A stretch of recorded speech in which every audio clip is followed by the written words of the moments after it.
আসো, কালকে fried rice যে করেছিলাম সবই রাখা আছে, তো এগুলো এখন বার করবো, তো গরম টরম করবো, করে একটু টিফিন খাবো। তাও অনেকটা থেকে যাবে, যদি খাওয়াই দুপুরবেলা খাবো, নাহলে খাবো না।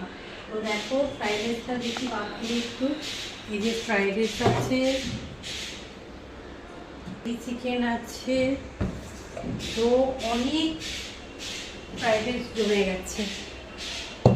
তো এই যে দেখো ফ্রাইড রাইস আছে, আর এদিকে চিলি চিকেন আছে। এটা আবার ছেলের জন্য আলাদা করে তুলে রেখেছি, কারণ ও যদি অফিসে নিয়ে যাবে বলে। আর এখানে একটু আবার ডালও আছে,